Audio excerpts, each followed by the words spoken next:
Guys welcome back to my channel. कैसे हैं आप सब यार? उम्मीद करता हूँ सब मजे में होंगे। जैसे कि आप सब जानते हैं, क्विक रिवीजन सीरीज हमने स्टार्ट किया है फॉर महाराष्ट्र स्टेट बोर्ड। तो आज हम लोग पहला चैप्टर डिस्कस करने वाले हैं और पहला चैप्टर प्रोबेबली कंप्लीट आज आपको मिलने वाला है। सो ध्यान से इस वीडियो के साथ बने रहिएगा। पहला चैप्टर, जैसा कि आप सब जानते हैं, पहला चैप्टर है आपका रोटेशनल डायनामिक। रोटेशनल डायनामिक बेटा दो पार्ट में डिवाइडेड है।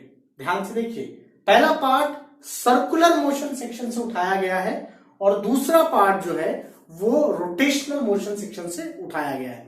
पहला part from circular motion and दूसरा part is from rotational motion. Circular motion जो टॉपिक कवर्ड है that is centripetal centrifugal force, vehicle on a horizontal circular motion, death well concept यानी मौत का कुआं, उसके बाद banking concept that is vehicle on a bank road, फिर conical pendulum and vertical circular motion. ये concept covered है आपके सर्कुलर मोशन सेक्शन से, और रोटेशनल मोशन सेक्शन से सारा कंसेप्ट कवर्ड है, like kinetic theory, kinetic energy of rotating body, torque on rotating body, angular momentum of rotating body, conservation of angular momentum of rotating body and rolling motion, और साथ ही साथ moment of inertia के theorem on parallel axis, perpendicular axis, everything. मतलब ये कि इस पूरे chapter को हमने 3 वीडियो में ब्रेक किया हुआ है। अभी ये वाले वीडियो में आप पूरा सर्कुलर मोशन का पार्ट देखने वाले हैं। वीडियो थोड़ा लेंदी है, आई नो, लेट इस पूरे वीडियो में आप सर्कुलर मोशन का पूरा सेक्शन देखेंगे। और ध्यान से सुनिए, डिस्क्रिप्शन में लिंक दिया हुआ है पार्ट 2 रोटेशनल मोशन वाले सेक्शन का। असल में पुराना सिलेबस से ही rotational motion as it is उठाया हुआ है और हमने पहले भी रोटेशनल मोशन का रिवीजन का वीडियो बनाया हुआ था। Same as it is video आपका हेल्प करेगा बिकॉज सारे टॉपिक कवर्ड है। सो इस वीडियो में आपको सर्कुलर मोशन वाले पार्ट की हेल्प मिलने वाली है और डिस्क्रिप्शन में रोटेशनल मोशन का वीडियो रखा हुआ है। सो इस वीडियो को देखने के बाद must visit the description section और रोटेशनल मोशन वाला पार्ट भी खत्म कर लीजिएगा, उसे भी पढ़ लीजिएगा। और साथ ही साथ हमेशा की तरह गुजारिश, सब्सक्राइब जरूर करिएगा और अपने दोस्तों तक पहुंचाइए इस वीडियो को ताकि उनका थोड़ा बहुत भला हो सके। ठीक है, डिस्क्रिप्शन में रोटेशनल डायनामिक के वीडियो है और इस वीडियो में हम सर्कुलर मोशन का कंसेप्ट कवर करने आज हम बात करने वाले हैं सर्कुलर मोशन। जैसा आप सब जानते हैं, जैसा हमने डिस्कस कर चुके हैं, ये सारे टाइप के क्वेश्चंस आपको सर्कुलर मोशन में हमें डिस्कस करने हैं। आइए क्वेश्चन का फॉर्मेट समझते हैं। Centripetal force, centrifugal force definition के फॉर्म में आएंगे। Vehicle along horizontal circular path, well of death यानी मौत का कुआं, and vehicle on a bank road. इसमें 2 टाइप के क्वेश्चन आ सकते हैं, मैक्सिमम वेलोसिटी, मिनिमम वेलोसिटी, उसे सॉल्व करेंगे हम लोग। कॉनिकल पेंडुलम को डिराइव करेंगे as well as vertical circular motion को डिस्क्राइब करेंगे डिटेल में। चलिए कहानी को स्टार्ट करते हैं बिना समय गवाए। सो बॉस, सबसे पहले क्वेश्चन नंबर 1 की मैं चर्चा कर दूं कि सेंट्रीपिटल फोर्स, ध्यान से देखिएगा, सेंट्रीपिटल फोर्स की मैं बात करने वाला हूं। सेंट्रीपिटल फोर्स क्या है, तो क्या क्या लिखना है?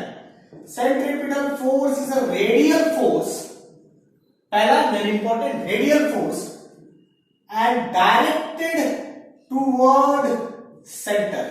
2 बातें ध्यान रखें। इसका मतलब सेंट्रीपिटल फोर्स आप डिफाइन करेंगे लाइक एक circular path, radial force which is directed toward centre. Toward centre में लगने वाला जो फोर्स है that is centripetal force. And similarly आप बात करेंगे अगर सेंट्रीफ्यूगल फोर्स के बारे में, if we talk about centrifugal force, तो कहानी में समझने लायक बात है कि again it is a radial force, again it is a radial force. कहां पे एक्ट करता है भाई?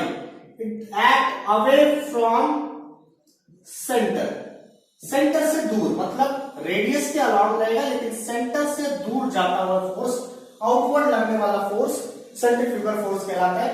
If you talk about formula, तो फार्मूला अगर दोनों का सेम है, mv²/r मैग्नीट्यूड के हिसाब से सेम है और डायरेक्शन के हिसाब से जैसा हमने डिस्कस कर लिया। सो ये आपका सवाल नंबर 1 हो जाता है, which is what we known as definition of centripetal and centrifugal force. आइए सवाल नंबर 2 फटाक से बिना समय गवाए ध्यान से देखिएगा। Vertical circular motion, sorry, vehicle along horizontal circle. अब हॉरिजॉन्टल सर्कल के अलोंग व्हीकल कैसे मूव कर रहा है, so let's hear it that. अब यार एक हॉरिजॉन्टल सर्कल रिज्यूम कर लीजिए हॉरिजॉन्टल सर्कल के अलोंग कोई व्हीकल अगर मूव करना चाह रहा है, ठीक है, तो अपने को निकालनी थी उसकी वेलोसिटी। ध्यान से समझिएगा, क्या निकालनी है, we have to find out its velocity. तो वेलोसिटी कैसे निकलेगा भाई, देखो इधर, वेलोसिटी निकालने के लिए क्या करना है आपको, सिंपली सबसे पहले तो डायग्राम में सारे फोर्सेस को जरा इक्वेट कर लीजिए। नॉर्मल फोर्स ऊपर की ओर लगता है और नीचे ऑलवेज mg लगेगा। Normal is a contact force जो कांटेक्ट सरफेस के ऊपर यानी परपेंडिकुलर लगता है। ये आपका जो फोर्स हो गया, this is along the radius, ठीक है। और जाहिर सी बात है कि आप इमेजिन करिए कि एक हॉरिजॉन्टल सर्कुलर लूप है। अब हॉरिजॉन्टल सर्कुलर लूप के इवैल्यूएशन किस तरीके से होने वाली, कौन सा फोर्स क्या बैलेंस करता है, वो सारी कहानी हमें समझने की कोशिश करेंगे। इमेजिन करिए अगर कोई भी बॉडी ऐसे सर्कुलर पाथ में घूम रही है, the body is rotating in a circular path, अगर इस तरह घूम रही है, फ्रिक्शन किधर जाएगी? अगर बॉडी स्लिप होती है तो किधर जाएगी? आउटवर्ड जाएगी। कहां जाएगी? आउटवर्ड, यानी फ्रिक्शन किधर लगेगा? इनसाइड। तो ये फ्रिक्शन फोर्स है और आउटवर्ड लगने वाला फोर्स होता है centrifugal force which is mv square by r। Diagram के हिसाब से आपको m की वैल्यू मिल गई mg, m की वैल्यू mg और फ्रिक्शन फोर्स की वैल्यू मिल गई mv स्क्वायर बाय r, ठीक है। अब जरा यहां पे सीन को समझिएगा, डिवाइड दिस टू इक्वेशन। अगर दोनों इक्वेशन को हम डिवाइड करते हैं, let us suppose f by n divide करते हैं, सो आपको ध्यान रहेगा mv square by r is divided by mg will give you v square by rg। Say it as equation 1। Now थोड़ा झूठ बोलने वाली बात, वी नो दैट, जानकारी ना हो तो भी लिखना पड़ता है। फ्रिक्शन का फॉर्मूला आ गया म्यू एन, यानी यहां से अगर f बाय n निकालते हैं तो वैल्यू आ जाएगी म्यू, ये आपका इक्वेशन आ गया 2। फ्रॉम 1 एंड 2 पिक्चर समाप्त करो। फ्रॉम 1 एंड 2 हमें ये कहानी सिंपल बता दी जा रही है, that is v square by rg that is equals to mu, यानी v की वैल्यू हो जाएगी अंडर रूट म्यू rg। ये हो गया इस क्वेश्चन का फॉर्मूला। बात समझ में आ गई? अब आइए मैं तो आपको थोड़ा शॉर्ट ट्रिक समझाता हूं कि यार असल में इस डेरिवेशन में किया क्या। तो ध्यान रखना है इस डेरिवेशन का शॉर्ट ट्रिक, जो आपको ध्यान रखना है। What is the short trick? Short trick आपको याद रखना है कि दो f बाय n कंपेयर करना है, दो f बाय n कंपेयर करना है। अच्छा, तो भाई जिसमें से पहला f by n from figure, जैसा कि आपने देखा पहला f बाय n आपको फिगर से मिला था, और दूसरा f by n from f is equals to mu n। Result समझ आया? ध्यान से देख लीजिए, ठीक है। So this is question number 2। Clear? क्या मेरी बात समझ आ रही है? ध्यान से पहला क्वेश्चन इस फॉर्मेट में, पहले क्या था, क्वेश्चन टू क्वेश्चन बात करेंगे, डिटेल नहीं जाएंगे, क्रैश कोर्स वीडियो है, क्विक रिवीजन सीरीज है, तो डिटेल में बात करना पॉसिबल नहीं है। चलिए आइए फटाक से आइए सवाल नंबर 3 की ओर मैं आपको लेके बढ़ता हूं। आइए सवाल नंबर 3 को जान लेते हैं। सवाल नंबर 3 क्या कहना चाहता है, क्या समझना चाहता है, लेट्स डिस्कस दिस। चलिए सवाल नंबर 3 आपके सामने। सवाल नंबर 3 क्या कहता है भाई, वर्टिकल सर्कुलर मोशन, सॉरी यहां पे डेथवेल का कंसेप्ट है, मतलब मौत का कुआं, मौत के कुएं में वर्टिकल बॉडी पे अगर कोई बॉडी ऐसे घूम रही है, मौत का कुआं देखा होगा आप लोगों ने, राइट। सो यहां पे अगर हम लोग यहां पे कोई फोर्स बॉडी निकालते हैं, अब इस सिचुएशन में देखिए नॉर्मल फोर्स ऐसे काम करेगा, क्योंकि नॉर्मल फोर्स हमेशा कांटेक्ट सरफेस के परपेंडिकुलर होता है। तो नॉर्मल फोर्स ऐसे काम करेगा, वेट काम करेगा कहां, नीचे की ओर, आउटसाइड में, बाहर की ओर हमेशा होता है सेंट्रीफ्यूगल फोर्स। अब ये बॉडी अगर स्लिप होगी तो नीचे की ओर आएगी, मतलब फ्रिक्शन फोर्स काम करेगा ऊपर की ओर।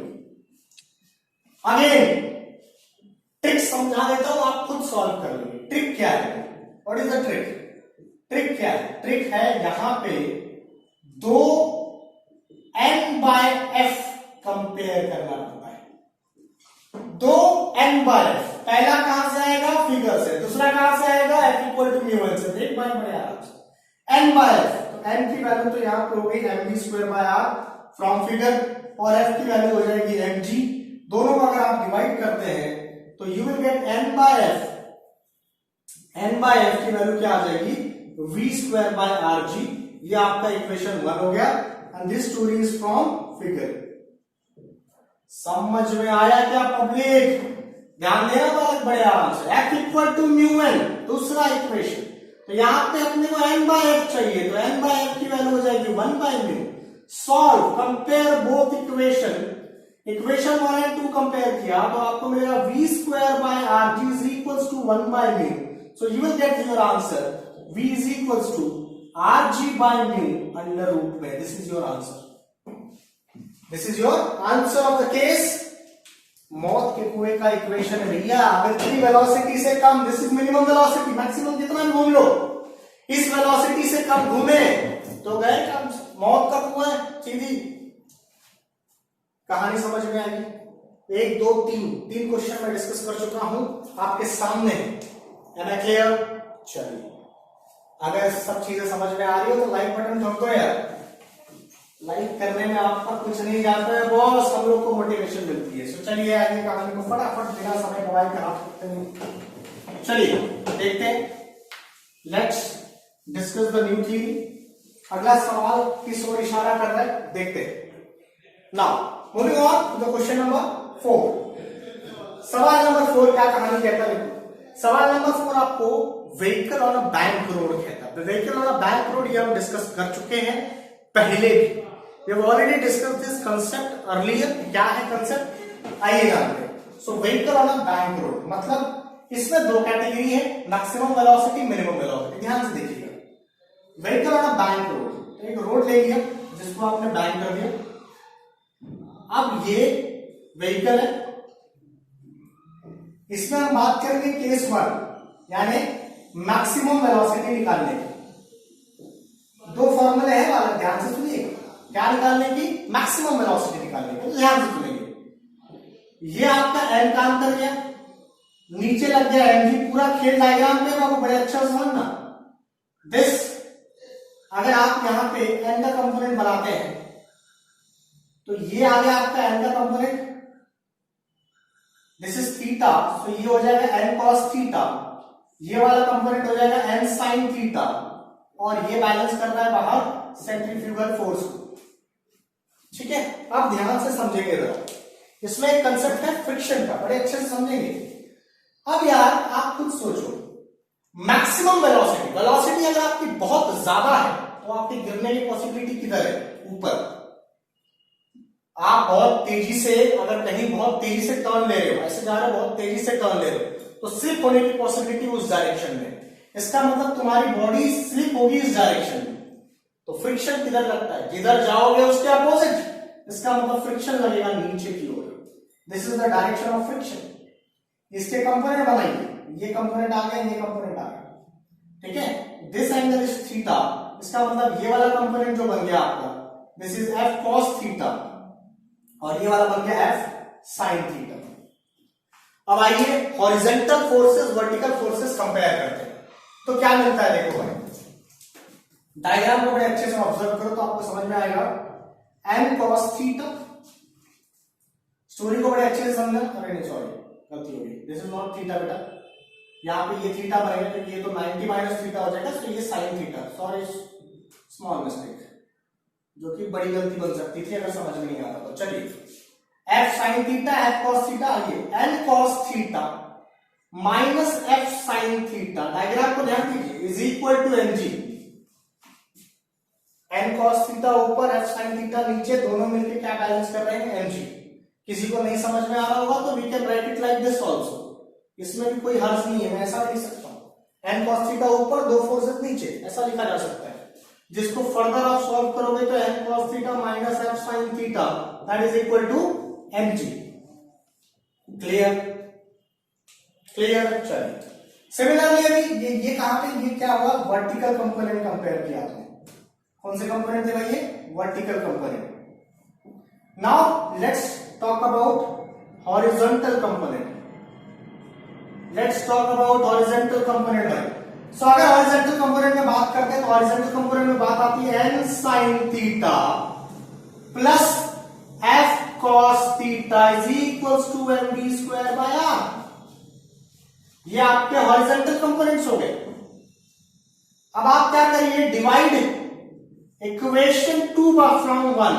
क्या करना है भैया, डिवाइड इक्वेशन 2 फ्रॉम 1। तो आपको मिल जाएगा n sin theta plus f cos theta upon n cos theta minus f sin theta that is equals to v square by rg। देख लीजिए सॉल्व करके, यही रिलेशन आता है कि नहीं आता। चेकआउट दिस, चेकआउट करिए अच्छे से। चलिए सो आगे कहानी देखिए बड़े अच्छे से, बड़े प्यार से। यहां तक की कहानी हम समझ चुके हैं। Now this is very important step. We know that, नहीं पता हो तो झूठ बोलो, कोई दिक्कत नहीं। F equal to mu N होता है, मतलब जहां जहां F है वहां वहां म्यू एन लिख सकते हैं। यानी n sin theta plus mu N cos theta upon n cos theta minus mu N sin theta that is equal to v square by rg। Remember one thing, in the original formula, remember one thing, in original formula इस जगह 1 था, मतलब मुझे in original फॉर्मूले के हिसाब से यहां मुझे 1 लाना पड़ेगा। कैसे आएगा, divide numerator and denominator by what, by n cos theta. अगर मैं ऐसा करता हूं तो थोड़ा सा शॉर्टकट मार रहा हूं, n sin theta divided by n cos theta, n sin theta divided by n cos theta plus mu n cos theta divided by n cos theta whole upon, यहां पे आ गया 1, again mu n sin theta divided by n cos theta which is equal to v square by rg। बोलो बराबर जा, scene समझना अच्छे से। n ने n को कैंसिल किया, n cos थीटा ने n cos थीटा कैंसिल किया, अगेन n ने n को कैंसिल किया। तुम्हारा फाइनल आंसर क्या आता है, देखो tan theta plus mu upon 1 plus mu, दोनों जगह प्लस, सॉरी यहां माइनस, यहां sorry 1 minus mu tan theta that is equal to v square by rg। यानी अगर मुझे v निकालना है बेटा, फॉर्मूला हो जाएगा under root of rg tan theta plus mu upon 1 minus mu tan theta. So this is the answer for maximum velocity. मतलब ये हुआ कि अगर रोड बैंक है और आप टर्न ले रहे हैं तो आपकी स्पीड इससे ज्यादा नहीं होनी चाहिए। अगर आप इससे ज्यादा स्पीड से टर्न लेते हैं तो आप रोड के पार स्लिप हो जाएंगे, स्किड हो जाएंगे और एक्सीडेंट का खतरा बढ़ जाएगा। राइट, कहानी क्लियर हुई। मैक्सिमम क्लियर, व्हीकल में मैक्सिमम की कंडीशन हम पार कर चुके हैं। हमारे क्लियर बालक, सबसे इंपॉर्टेंट क्या है यहां पे, दो चीजें पूरे डेरिवेशन की सबसे important, vertical component horizontal component दोनों को डिवाइड किया और ये वाली जगह पे मुझे 1 करना है। डायग्राम जिसने सही बना लिया उसकी गलती नहीं होने वाली। डायग्राम में पूरा खेलने वाला, ध्यान से सुनना और बहुत अच्छे से बने रहना इस वीडियो में, और प्लीज दोस्तों को जरूर शेयर करना, एफर्ट लगता है मेरे भाई, थैंक यू सो मच। चलिए सो मैक्सिमम वेलोसिटी की बात तो हो गई, आइए इसी में मिनिमम वेलोसिटी का ट्विस्ट देखते हैं। ज्यादा कुछ चेंज नहीं होता, ध्यान से देखिए। Now let's talk about minimum velocity. अब हम बात करने जा रहे हैं मिनिमम वेलोसिटी की, ठीक है। तो जरा मिनिमम वेलोसिटी की चर्चा करते हैं। मिनिमम वेलोसिटी में क्या चीज चेंज होगा, देखो मिनिमम वेलोसिटी में यानी अगर आपकी वेलोसिटी कम रही तो आपके गिरने की पॉसिबिलिटीज कहां है, नीचे। सिंपल सा आंसर, अगर आपकी वेलोसिटी कम रहती है तो आप नीचे स्किड होंगे, नीचे गिरेंगे। जाहिर सी बात, आपकी वेलोसिटी कम होगी, आप नीचे गिरोगे, मतलब फ्रिक्शन किधर लगेगा, जहां गिरते हो उसके अपोजिट। इससे पहले वाले केस में आपकी स्पीड बहुत ज्यादा थी तो आप ऊपर गिर रहे थे, ऊपर स्किड हो रहे थे, इससे फ्रिक्शन नीचे लगा। अब आप नीचे स्किड हो जाओगे, यानी फ्रिक्शन किधर लगेगा, ऊपर। ये फ्रिक्शन है बॉस। इसका मतलब ये कंपोनेंट हो गया, ये कंपोनेंट हो गया, दिस इज फ्रिक्शन, ये F cos थीटा बनता है और ये आपका बनता है F sin थीटा।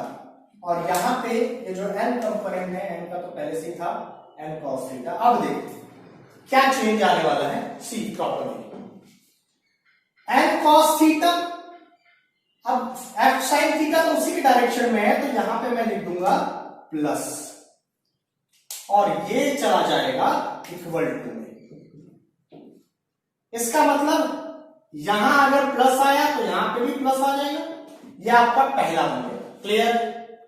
दूसरा देखिए, n sin theta n cos theta opposite है, तो बीच में साइन आना चाहिए माइनस का।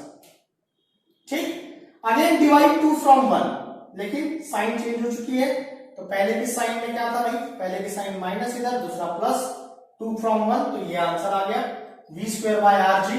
ये रिलेशन अगेन ऐसा हुआ, बस साइन चेंज कर दीजिए माइनस प्लस, साइन चेंज कर दीजिए माइनस प्लस, साइन चेंज कर दीजिए minus plus, again finally sign change कर दीजिए माइनस प्लस, ये आपके फाइनल आंसर आ जाएंगे।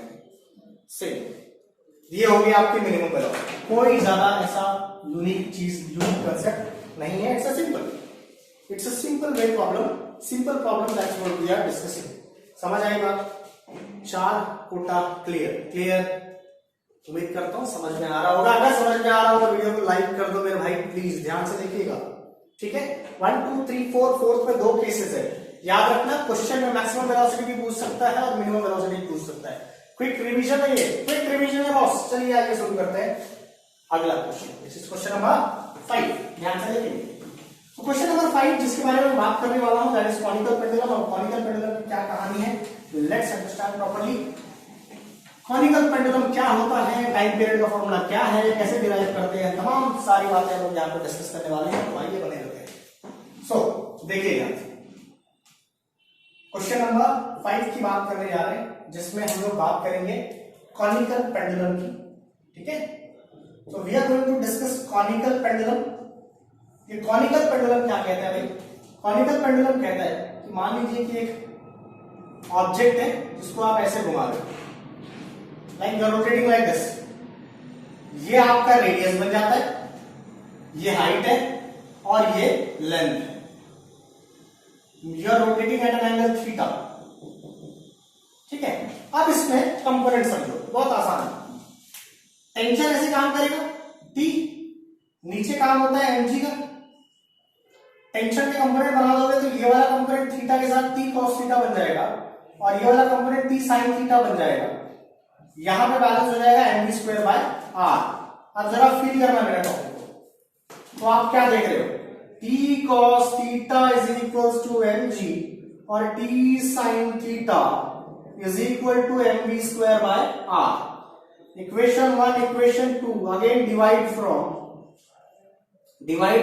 2 from 1, डिवाइड 2 from 1। अब यार ये डिवाइड 2 from 1 की स्टोरी है, समझना अच्छे से। इसका मतलब आप देख सकते हो कि यहां पे बच जाएगा tan थीटा और ये आ जाएगा v स्क्वायर बाय आर जी। ऐसा लग रहा है ना, देखा जो फॉर्मूला है? जी हाँ, ठीक है। So this is what the story. यहां पे आ गया v square by R ji. Feel करिएगा अच्छे से टॉपिक को। अब यार v की वैल्यू आ जाएगी under root r g tan theta. अब देखो, फ्रॉम फिगर करने क्या बात है। फ्रॉम फिगर अगर ध्यान से देखेंगे तो फिगर को जरा ध्यान दीजिए कि ये फिगर में दिस इज h, ये r, ये l और ये थीटा। tan थीटा की वैल्यू निकालो जरा।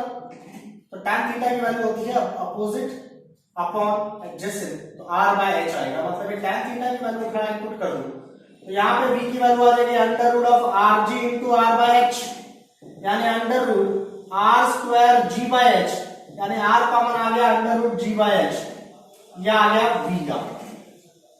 ठीक, आगे देखिए, एक v की वैल्यू होती है, इसको आप दे दीजिए equation 1। Now we know that, जानकारी थोड़ी होनी चाहिए, वी नो दैट v की वैल्यू क्या होती है, r ओमेगा। ठीक है, दिस इज इक्वेशन 2। नाउ ध्यान दीजिए, फ्रॉम 1 and 2 ओमेगा की वैल्यू आपको मिल जाती है g बाय एच, और ओमेगा का दूसरा फॉर्मूला होता है 2 पाई बाय टी, यानी टी का वैल्यू होता है 2 pi by omega. In short omega की वैल्यू उठा के पुट कर दो तो आपका आंसर आ जाएगा 2 पाई रूट एच बाय जी। अदर फॉर्म, अगर यहां से एच की वैल्यू निकालना चाहते हो तो एच की वैल्यू फ्रॉम फिगर आ जाएगा 2 pi root l cos theta by g. अब सवाल है कि सर इस डेरिवेशन में हुआ क्या, हमने किया क्या, तो ध्यान से सुनना। इस डेरिवेशन का short trick is an important thing to remember. क्या याद रखना है, इस डेरिवेशन में हमने दो वेलोसिटी कंपेयर किया। क्या किया हमने, दो वेलोसिटी कंपेयर की। पहली under root r g tan theta और दूसरी हमने v is equals to r omega. ठीक है, तो स्टेप 1 हमने दो वेलोसिटी कंपेयर की। स्टेप 2 उससे ओमेगा फाइंड किया एंड स्टेप 3 ओमेगा से t निकला। राइट, ओमेगा से t निकाला। देखो हमने v निकाला, v को दो v, ये एक v है, ये दूसरा v है, दो v कंपेयर किया, दोनों से ओमेगा निकाला, ओमेगा से t निकाला। यही प्रोसीजर है। पूरा टैलेंट किस बात पे निर्भर करता है, क्या आप ये भी निकाल पाते हैं। कैसे निकाला है देख सकते हो, from figure are g tan theta नहीं चाहिए तो फिगर से रिप्लेस कर दीजिए और यहां तक आप पहुंच जाएंगे। दो v निकालना है, दो v निकाल के दोनों कंपेयर करना है, टाइम पीरियड का आंसर आ जाएगा। क्या मेरी बात समझ में आ रही है? अगर समझ में आए वीडियो लाइक कर दीजिएगा, दोस्तों को जरूर शेयर करिए, एफर्ट लग रहा है बहुत चीजों में। चलिए कहानी को शुरू करते हैं। सो ये आपका पांचवा सवाल, that is conical pendulum, very important पांचवा सवाल। आइए let's move on to the next type. ये थोड़ा लेंदी है, वर्टिकल सर्कुलर मोशन अपने आप में डिटेल में बात की गई है, तो आइए जरा उसके बारे में जानते हैं डिटेल से। ठीक है, चलिए so let's understand, this is a quick revision series. ये सीरीज आपको बिफोर एग्जाम बहुत बड़ी हेल्प करने वाली है। ठीक है, कंप्लीटली फॉर बोर्ड स्टूडेंट्स। ये सीरीज देखने से पहले अगर आप कहीं पे पढ़ाई किए हैं तो ये सीरीज आपको जल्दी जल्दी समझ में आएगी। अगर आप बिल्कुल भी ब्लैंक हैं तो ये सीरीज समझने में आपको तकलीफ जाएगी, क्योंकि ये रिवीजन सीरीज है। रिवीजन पढ़ने के बाद किया जाता है मेरे भाई। चलिए आइए कहानी को शुरू करते हैं, ध्यान से देखिए। Let's talk about the next section, that is vertical circular motion. Very good and very important, vertical circular motion. समझा? वह वर्टिकल सर्कुलर मोशन का कंसेप्ट क्या बोलता है बॉस? वर्टिकल सर्कुलर मोशन का कंसेप्ट बोलता है कि उसमें दो केसेस है। उसमें सबसे पहले बात करेंगे केस 1 की। केस 1 में मास जो है, यानी एक particular ball that is tied to string. String मतलब किसी धक्के पे आपने मास को हैंग किया और उसको ऐसे से घुमा रहे हो, तो ऐसा गोल गोल घूम रहे हो, right? That is mass through a string. इसमें आपके 3 पोजीशंस आते हैं, हाईएस्ट पोजीशन, लोएस्ट पोजीशन और मिडिल पोजीशन। अपने को इन तीनों पोजीशन पे 3 चीजें निकालनी पड़ती है, टेंशन, वेलोसिटी और एनर्जी। क्या निकालनी है फिर से सुनिए, टेंशन, वेलोसिटी और energy and all the 3 conditions, right? आइए सो बहुत ध्यान से सुनिएगा। जो भी वेलोसिटी निकाल रहे हैं वो मिनिमम वेलोसिटी, मैक्सिमम नहीं। मैक्सिमम जितना रहे कोई तकलीफ नहीं, we are finding minimum velocity. आप खुद सोच के देखिए, अगर टॉप पे है वो जो बॉल है, वो टॉप पे पहुंच गया और वेलोसिटी 0 है, तो क्या हो जाएगा? वो बॉल सीधा नीचे गिर जाएगा, सीधा नीचे गिरेगा धड़ाम से। वर्टिकल सर्कुलर मोशन होगा क्या? नहीं होगा। इसका मतलब टॉप पे कुछ तो भी मिनिमम वेलोसिटी चाहिए जिसकी वजह से वो पूरा सर्कल कंप्लीट करे, यानी टॉप पे उसको कुछ मिनिमम वेलोसिटी चाहिए होगी, नंबर 1। अगेन बॉटम पे भी उसको कुछ मिनिमम वेलोसिटी चाहिए। अगर बॉटम को उतनी वेलोसिटी नहीं दी तो यहां से यहां तक गया, वापस आ जाएगा, गिर जाएगा। अगर उतनी वेलोसिटी नहीं दी गई तो एट एवरी पोजीशन उसको एक मिनिमम वेलोसिटी चाहिए होगी वर्टिकल सर्कुलर मोशन कंप्लीट करने के लिए। ठीक है, तो मिनिमम वेलोसिटी क्या होगी, कितनी होगी, वो तो हम थोड़ी देर बाद निकालेंगे। सबसे पहले इसका सबसे पहला डेरिवेशन देखते हैं, which is known as tension. Tension at every point. So let's discuss tension at every point. आइए so tension at every point की बात करते हैं। देखिए so tension at every point के लिए आपको सिंपल क्या सीखना समझना है, ध्यान से देखिएगा। सबसे पहले बात करेंगे टेंशन के लिए कुछ रूल्स की, ये रूल आपको लिखना नहीं है, याद रखना है। क्या है rule number 1? Tension act toward centre, rule number 1। और रूल नंबर 2 जो आप बहुत अच्छे से जानते होंगे, वेट एक्ट डाउनवर्ड, वेट हमेशा नीचे की ओर एक्ट करता है। और rule number 3, both balances mv square by r, मतलब दोनों मिलकर क्या बैलेंस करेंगे?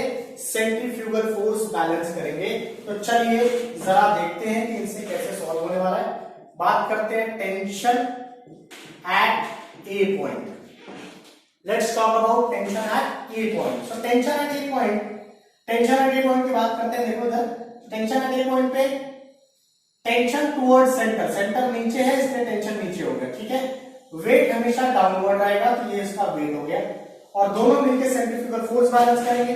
आप देख सकते हो दोनों सेम डायरेक्शन में जा रहे हैं, तो tension at a plus mg that is equals to mv square by r, यानी tension at A is equals to mv square by r minus mg।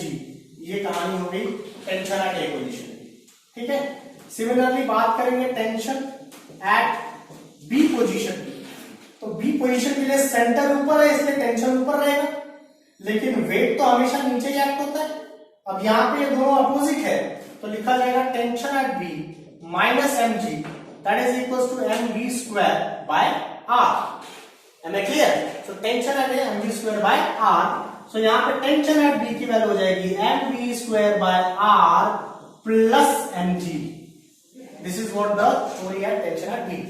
Tension at C में परेशान होने की बिल्कुल जरूरत नहीं है, बिकॉज टेंशन एट सी की वैल्यू होती है mv स्क्वायर बाय r, यानी centrifugal force. That's all, simple sweet. This is the first derivation of vertical circular motion, that is tension at every point. Rule अगर आपको याद है तो आप डिराइव करने में आपको कोई परेशानी नहीं होगी मेरे हिसाब से। चलिए ठीक है। So this is what question number 1 that is tension. अब बात करते हैं question number 2 in vertical circular motion which is known as velocity at every point. So tension at every point हो चुका है। अब हम बात करने वाले हैं velocity at every point.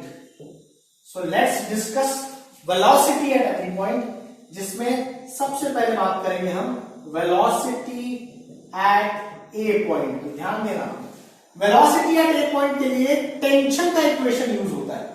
Tension at ए क्या होता है? T, देखो सेम डायरेक्शन में है तो T plus mg is equals to mv square by r। यहां पे वेलोसिटी एट ए पॉइंट पे डिराइव करने के लिए ये माना जाता है, माना नहीं होता है कि tension at the highest point zero होता है। कितना? जीरो। तो tension at the highest point अगर जीरो कर लेते हैं तो this is mg that is equals to mv square by r। m ने m को कैंसिल कर दिया, आंसर आ गया under root rg that is equals to new. ये आ गया minimum velocity at the highest point. कितनी होनी चाहिए भाई? Minimum velocity at the highest point होती है अंडर रूट rg। अगर इससे कम रही तो बॉल गिर जाएगा, वर्टिकल सर्कुलर मोशन नहीं होगा, ध्यान रखें। तो ये हो गया tension sorry velocity at highest point. अब बात करते हैं velocity at b. Velocity at b ये आता है एनर्जी कंजर्वेशन से। कैसे? एनर्जी कंजर्वेशन से, समझना अच्छे से। एनर्जी कंजर्वेशन मतलब आपको निकालना है total energy at A is equal to total energy at B. मतलब kinetic energy at B A plus potential energy at A is equal to kinetic energy at B plus potential energy at B. Kinetic energy at B A का formula हो गया half m v A square, potential energy at A. मान लीजिए इसको zero reference माना, तो ये यहां से लेकर यहां तक रेडियस आर हो गया, यहां से लेकर यहां तक रेडियस आर हो गया। तो हाइट कितनी है? 2r। मतलब एम जी इंटू हाइट हो गई 2r। देखिए यहां से लेकर हाइट तक कितनी है? 2r है। यहां से यहां तक r और यहां से यहां तक r, 2r है ना। And now kinetic energy of b का फॉर्मूला हो गया half m v b square, potential energy zero. क्यों जीरो भाई? बी पॉइंट पे हाइट कितनी है? जीरो है, तो हाइट एट बी जीरो। इसको अगर आप सॉल्व कर लीजिए इस इक्वेशन को, तो आपको वीबी की वैल्यू मिल जाएगी अंडर रूट 5rg। कैसे मिलेगी? वीए की वैल्यू तुम ऑलरेडी जानते हो, वीए की वैल्यू उठा के पुट कर दीजिए यहां पे, आपको वीबी की वैल्यू मिल जाएगी 5rg। इसका मतलब बॉटम में मिनिमम वेलोसिटी होनी चाहिए 5 rg। am I clear? Very important. चलिए बात करते हैं वेलोसिटी एट c की। Boss simple, total energy at b is equal to total energy at c। Same mechanism, kinetic energy at b plus potential energy at b equal to kinetic energy at c plus potential energy at c। Same manner में जा रहा है, कोई difference नहीं। Kinetic energy b का formula half m vb square, potential energy mg into h कितना होता है b पे 0 होता है, तो into 0। Kinetic energy at c की वैल्यू हो जाएगी half m vc square, potential energy mg। Height कितना है c के लिए, कितनी हाइट r, ये हो जाएगा r। यहां पे vb की वैल्यू पुट करेंगे तो vc की वैल्यू आ जाएगी अंडर रूट 3rg। ये आपका दूसरा expression velocity at every point in vertical circular motion. Clear हो गया? हम केस 1 की बात कर रहे हैं क्योंकि केस 1 काफी डिटेल्ड में है बेटा। बात समझ आई? दो एक्सप्रेशन देख चुके हैं, टेंशन एंड वेलोसिटी। आइए थर्ड एक्सप्रेशन जिसकी हम बात करेंगे, that is energy at different point. Let's move to the next derivation which is energy at different point. So let's talk about energy at different points. चलिए, so energy at different point, ठीक है? So energy at different point. सबसे पहले तो energy at A. Let's talk about energy at A. Simple है यार। Kinetic energy at A का formula हो जाएगा हाफ m va स्क्वायर, और Va की वैल्यू है अंडर रूट rg। पुट कर दीजिए, निकल गया। Potential energy at A is equal to half mgh, और h की वैल्यू है 2r।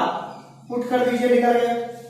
सॉल्व खुद करेंगे, मैं टेक्निक बता रहा हूं। Energy at B, energy at B again kinetic energy का फॉर्मूला हो गया हाफ m vb स्क्वायर।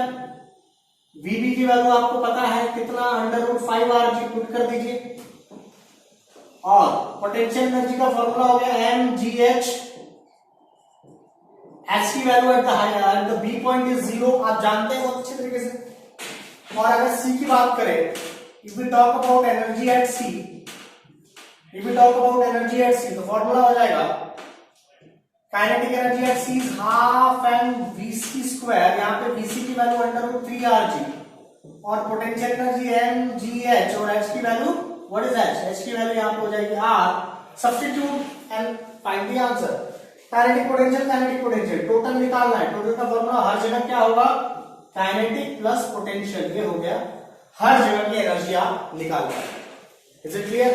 तो ये हो गया वर्टिकल सर्कुलर मोशन का पहला section, that is mass tied to a string. Very important. अब वर्टिकल सेक्शन का दूसरा सेक्शन थोड़ा चैलेंजिंग है, आइए समझते हैं। वर्टिकल सर्कुलर मोशन का केस 2, इसमें सिर्फ एक ही क्वेश्चन आता है वेलोसिटी वाला, बाकी चीजें आपको नहीं निकालनी पड़ती, ओनली वेलोसिटी वाला फैक्ट आपको निकालना पड़ता है। तो ध्यान से देखेंगे वेलोसिटी वाला फैक्ट। तो velocity mass tied to a rod. अब ध्यान से सुनना बेटा, एक रॉड है, ठीक है? इस रॉड में आपने क्या किया, एक मास लगा दिया। अब अगर ये v की value at the highest point अगर 0 भी रही, तो क्या ये बॉल नीचे गिरेगा या ऐसे घूमेगा? तो जवाब है वर्टिकल सर्कुलर मोशन करेगा। मतलब यह है कि हाईएस्ट पॉइंट पे वेलोसिटी 0 भी रही मिनिमम तो भी चलेगा, उसमें नहीं चलता था, उसमें मिनिमम अंडर रूट rg चाहिए था। यहां 0 भी रही तो भी चलेगा। तो ध्यान से देखिएगा।